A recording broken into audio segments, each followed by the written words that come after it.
So, this is our second session in our three-part series, all related to open educational resources, or as we popularly say, OERs.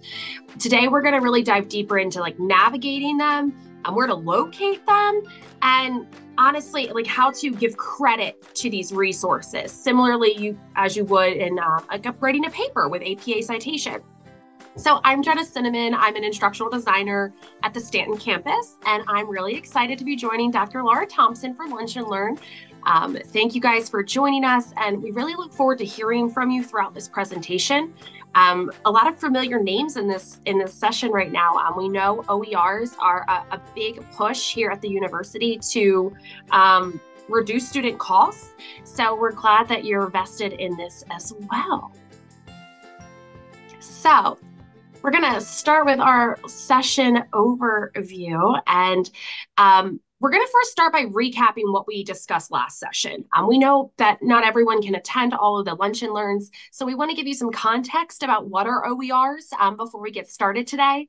Then we're going to focus on where you can find high quality OERs. And there's so many resources out there, and we also have a resource that we'll provide you at the end of today's session. And then finally, we're going to talk about how to properly attribute OERs to ensure that we're following best practices and honestly respecting the work of others as we use them in our own courses. We're going to start off with a little recap of the last session that we had about the OERs in case you missed it or you need a refresher. So we're going to go into that session recap. One of the things that we talked about in that last session about OERs was how they are freely accessible. And we also talked about how that really translates into being freely available. They are more available to students. They're online resources, and we can make sure that there is accessibility built into them for students who might need those other types of accommodations or supports for being able to look at the materials. But I do like the word available. And they are openly licensed, so they are able to be used and reused and mixed. Sometimes those licenses might be restrictive of that, so you do want to make sure that you are considerate of the license, and we'll talk more about those. But the majority of them are easily reused. And they're available in diverse formats. So we might find books, textbooks. We often think of OERs as textbooks, but there are also videos or interactive learning objects out there. We sometimes call those ILOs. Or there could be lots of articles or other materials that we could use in our courses that could help enhance and enrich the learning of our students. Now it's time for the quiz show. Woo! It's ready for a quiz show. So be ready in the chat because we're going to have questions for you, the quiz show. And if you weren't here last time, don't worry. I put in scaffolding supports in there so that you can still participate. Okay? All right, excellent. Here we go. Here we go. First question. Oh, wait, I forgot. I put this one in here too to help you. We're going to talk. Oh, yeah, here it is. Okay. This symbol is a CC symbol. It's a Creative Commons license symbol. What does it mean? Does it mean CC BY, CC share alike, CC non-commercial, or CC no derivatives? So what do you think? Which one do you think it could be? I see some answers coming into the chat. Oh, I see an applause for an answer in the chat too. Excellent, excellent. Yes, I am seeing share alike as the big one here. Jenna, how about, let's see, what's the answer? Share alike. Yes, this is the share alike. That little circular thing helps you remember that we're sharing it again, we're sharing it again, we're sharing it again.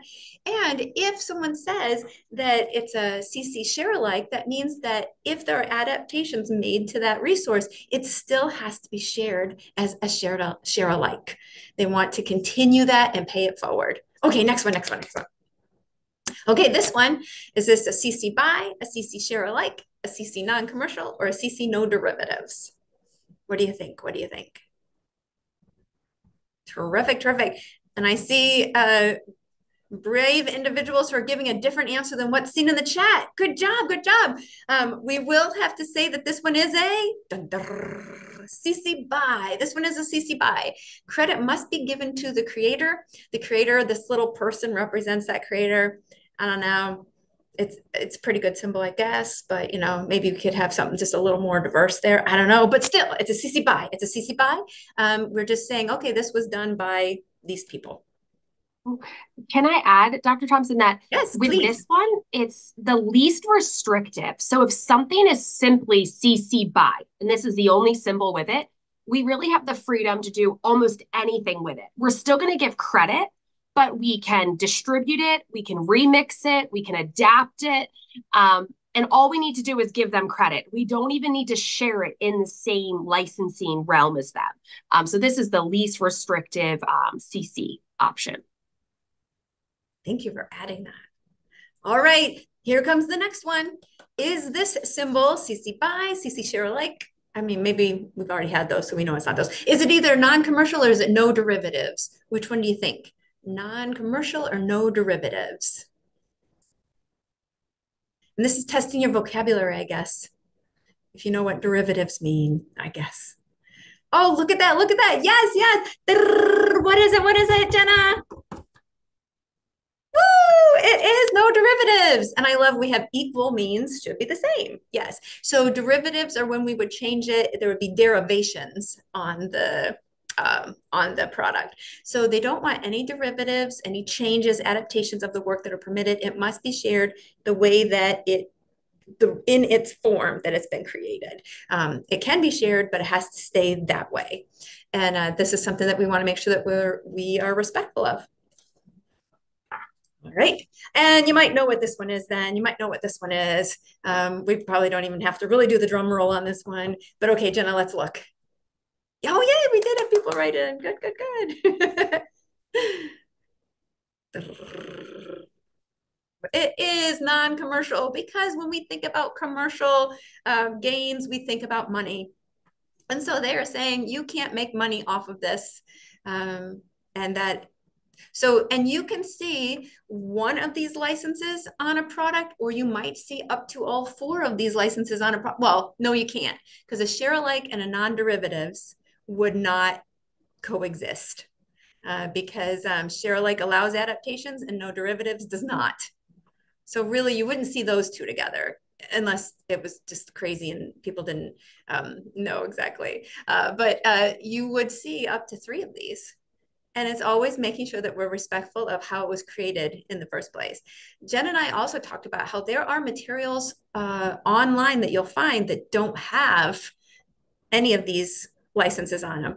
And technically, they're not really OERs, technically, if they don't have these licenses on them. But it's something that I wanted you to be aware of because there's lots of things out there that we think, oh, I'll just take this or I'll just take that. And we do want to be a little bit careful about the materials that we would access in those ways. Jenna, did you want to add anything to that? No, I think you make it a really good call out that you have to have that lens that I'm looking for something that has this license. Because just because it has nothing doesn't mean that it's freely licensed and we can all use it.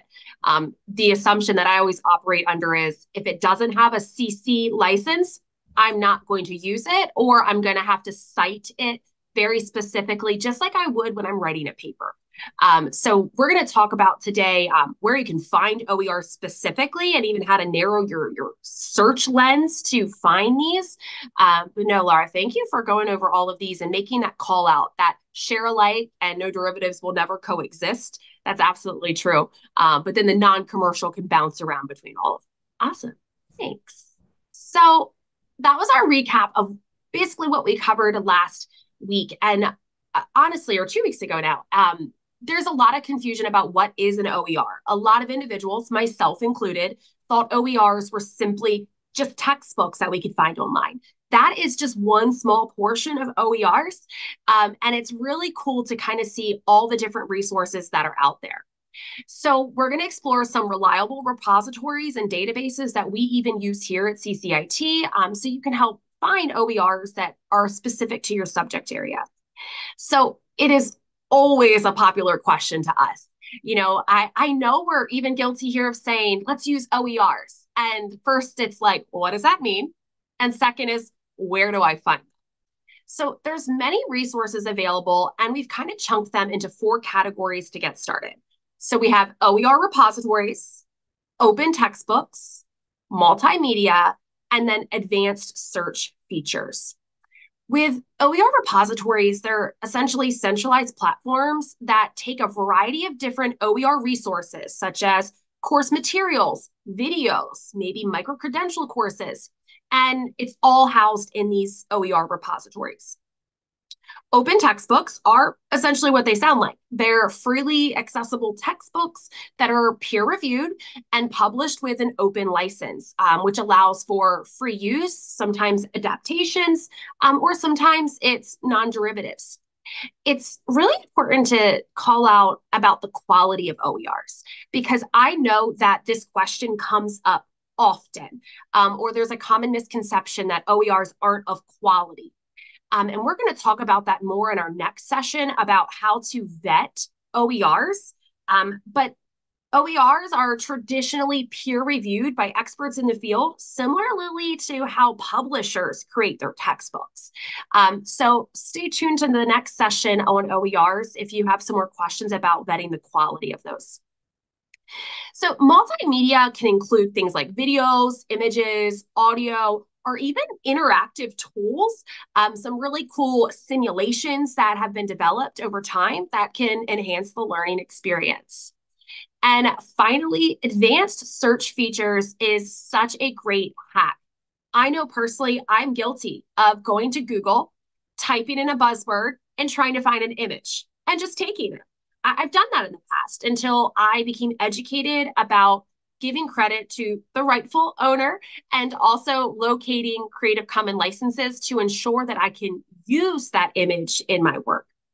So we're going to talk about how to use those advanced features so you can find them more easily. So these are just some popular OER repositories. I know I'm a frequent visitor of OER Commons. They are just digital libraries that offer a wide range of resources across every discipline you could ever imagine. They're often curated by educational institutions or organizations, which really help us trust in their quality and relevance. Some of the repositories include platforms that specialize in specific subject areas, or they offer cross-disciplinary resources too. If you think about like a thematic unit, it's a really nice touch. Open textbooks provide affordable alternatives to traditional textbooks, reducing the financial burden on our students.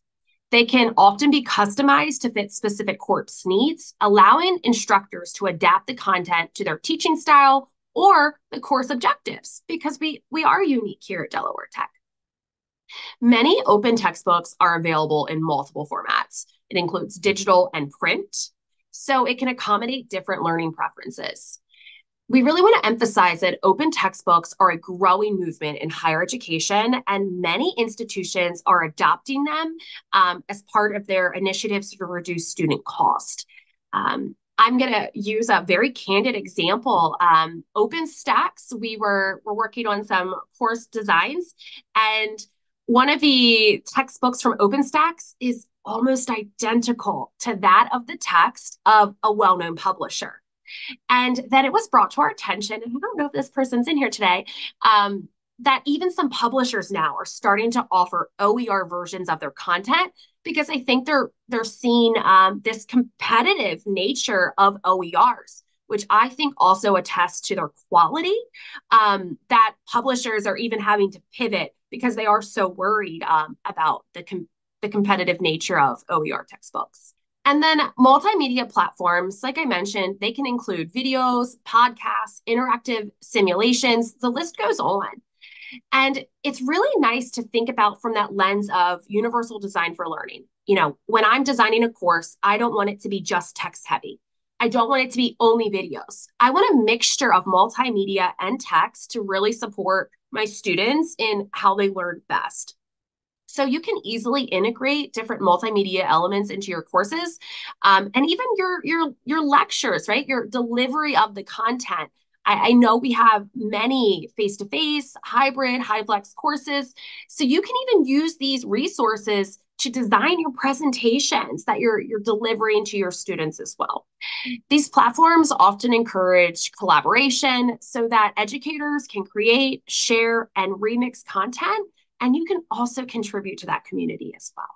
And finally, my favorite hack that I wish I had known so much sooner was using the advanced features in search engines. So you can narrow the filters down by subject, education level, format, license type, and the list goes on. When you're searching, you can use some of those key search phrases by using like and, or, not. That's just good research. But you also have the option to change the usage rights.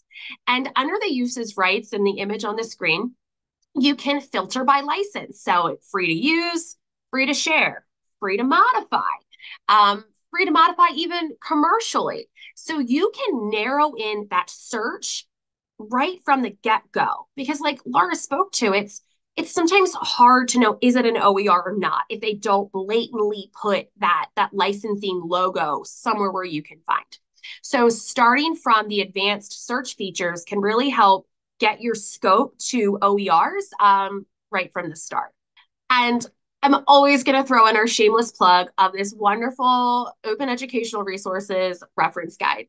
Other individuals of our CCI team have built this incredible resource, and it's updated annually to give you just some background information about OERs, but there's also an entire section about locating OERs and has links to all of the different repositories, textbooks, and resources that we've chatted about today. So at the end of this session, we'll make sure you have that link. I know personally, I like to keep that bookmarked because I use it almost on a daily practice to go and find different resources to include in our work here. And I know we've done just a little taste tester of these different things, but do you happen to know the name of any OER platforms or repositories that we've either mentioned or shared a logo of, or do you have one of your own that you use? Feel free to put it in the chat for us. Right. I only know of OpenStax.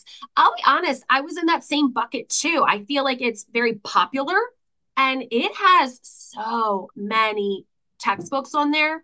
A really cool new addition to OpenStax, throwing a shameless plug out there. They're even developing question banks that will integrate into D2L Breakspace with us. So it's really cool to see that even these OER textbooks are finding ways to integrate into our LMS. Pixabay, yeah, Alice Pixabay is a great one. I've used Pixabay quite a few times as well. I know Flickr is a popular one. Merlot, I've used that one, the repository, not the beverage, but it's, you could do both, I guess. There's just so many out there. And I do want to say that you can leverage technology, and Dr. Thompson is going to share a lot about AI in the second section of our Lunch and Learn series this fall. But even for my own practice, I'm working with the awesome business department. I was able to go to ChatGPT and provide the syllabus, the CCPOs, the MPOs, the course description, and ask to help me make a compilation of OERs relevant to that course. Was everything perfect? Absolutely not. And that comes with that ethical use that I have to vet what ChatGPT is giving me, but it saved me so much time to narrow in these resources. Oh my gosh, Celeste, you're so right. There are so many colleges that use repositories too. And Celeste, I think you mentioned last time, and I've seen your courses, you guys already leverage so much of OERs in a lot of the courses. So that's awesome to see the experience that you guys have there. I love it. Jessica pointed out Khan Academy, and I'm trying to remember if that qualifies because of the licensing or not. I don't recall if they use a CC license, Creative Commons license. Let me see if I can look. I know it's a free resource. Yeah, so technically, I don't know if it's a resource that can be used or if it's technically an OER. I don't know. I have something that I found. it says that some courses in Khan Academy are licensed as CC BY, and it will specifically mention that. So Khan Academy is essentially its own repository of a variety of creators making that content, similarly to study.com.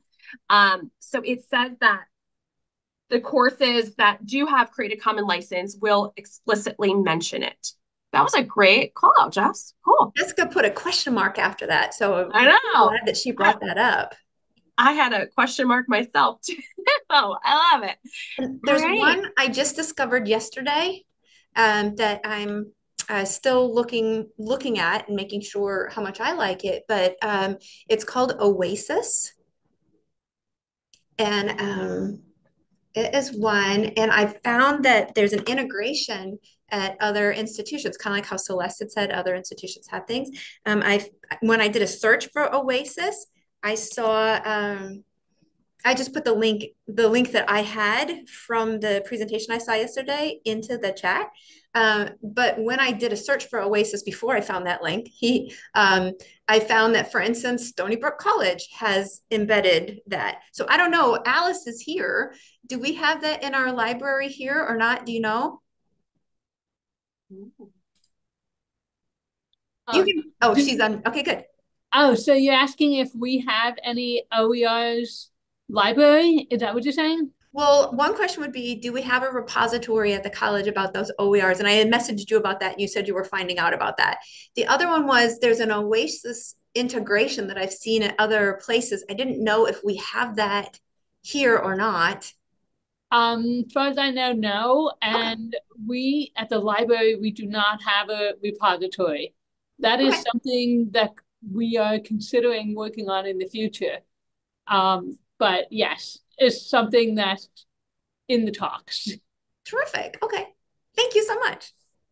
I always like to talk about our in-home resources too that we have right here. So thank you very much for that. All right, so we talked about being able to find those OERs. Now, when we're using them in our work or in our courses, anything like that, we need to know how we're going to attribute those OERs. And attribution basically means that we are giving credit to the original creators and we're following whatever licensing is put onto the OERs, however it's been designated. So let's go ahead and break that down. Here's a quote that leads us into that discussion where we're really thinking about acknowledging where information comes from because we're really showing respect for the intellectual work of those who came before us. So even though many OERs allow for adaptations or sometimes it's called remixing, that we're allowed to use pieces and parts, we want to make sure that we are giving proper attribution. Just one, because it's ethical to say, hey, we got this information from someplace else and then we did cool stuff with it, but it's another thing to just be able to be respectful of each other also. So when we're attributing OERs, this is a lot like when we're thinking about citations. And really, I see echoes of APA when I look at this.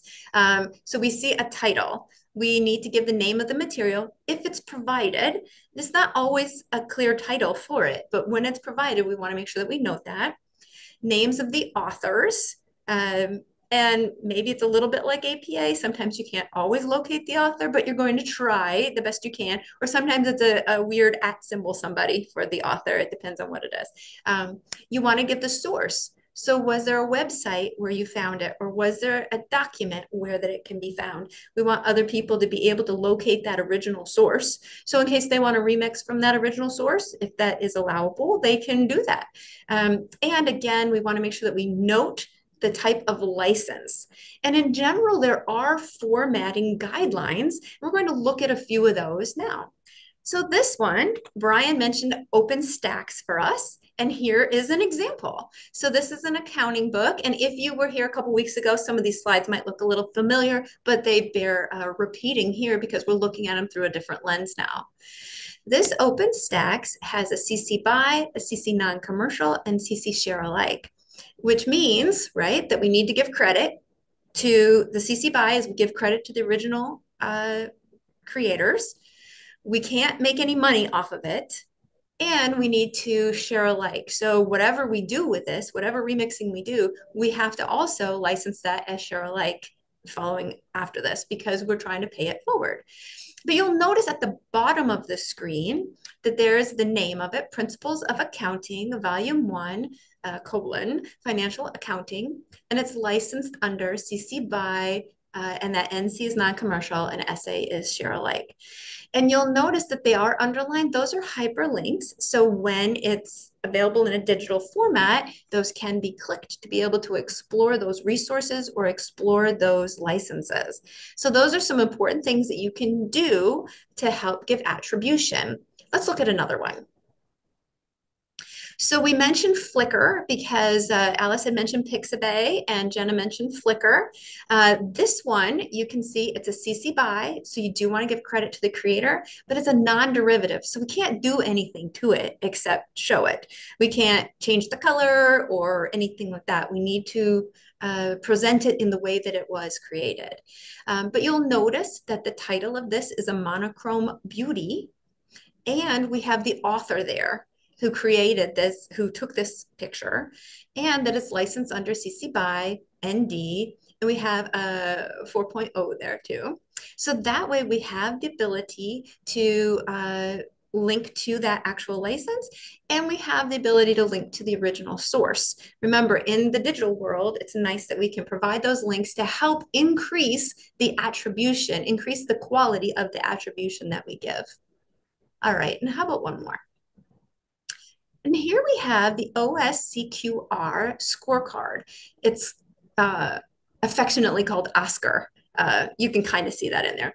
This is something that was created to help with course design review for online courses, being able to look at them, and it helps us to be able to look at the way our courses are designed, what qualities there are. There are several pages to this, by the way. This is a CC BY. CC BY means we only have to give credit to Oscar. We can change it. We can modify the language to whatever we feel fits our environment. So this is the least restrictive, but you'll notice at the bottom, there's the name of it, who it's by. It was by the SUNY Online Learning, and it's licensed under CC BY. Which leads us to the next one. Because it was CC BY, we said, hey, we like this idea, this Oscar, but we want to make it work for Delaware Tech. So you'll notice the attribution at the bottom that it says it was the Oscar scorecard by SUNY Online Learning, but it was remixed by Delaware Tech CCIT and is licensed under CC BY, non-commercial, share alike. Because when we did this, and Jason, he's in here, he always loves it when I call him out when he comes to these things, but you don't have to say anything, Jason, but he wanted to help make it more interactive for us. So the scorecard itself is something that can be printable. I mean, it could be made into an Excel the way that it was, but we want to make it more interactive. So this is something, if you've gone through your course review at all, then this is a tool that we can use to help foster that communication. So that is why he wanted to make sure that this could be something that's more interactive, not just static. We put the information in and it populates in different areas for us and helps us really be an enriched, useful tool for us. But we wanted to CC BY, so we would like the recognition that this was created here in-house. We don't want anyone to make money off of it, though. This is something we're providing as a resource. We don't want any commercial qualities to that at all. And if people are going to use it, we want them, even if they remix it a bit, we want them to be able to share it and pay it forward. So that's what those licenses mean for us. So just to kind of think about, okay, where do these go? So we looked at it, how it could look on the bottom of a slide. Now we need to look at it maybe in these different resources. So in Creative Commons materials, we want to be able to cite those. If we use it in a document, or if we are citing a document or an image, we're trying to put the attribution next to the material where we use it, or at least as a footer on the bottom of the page. So that way it's easily identifiable that that license belongs to that material. We want to make sure that it's easily noticeable. And that's why for an image, you might see it almost right below the caption area. If there's a caption or instead of a caption, you would have it there. If it's, again, in our written documents or in any of our D2L Brightspace pages, that we would put it next to the information, or sometimes we have those little call out boxes at the bottom. We might make the attribution there with an obvious connection to where it was on the page.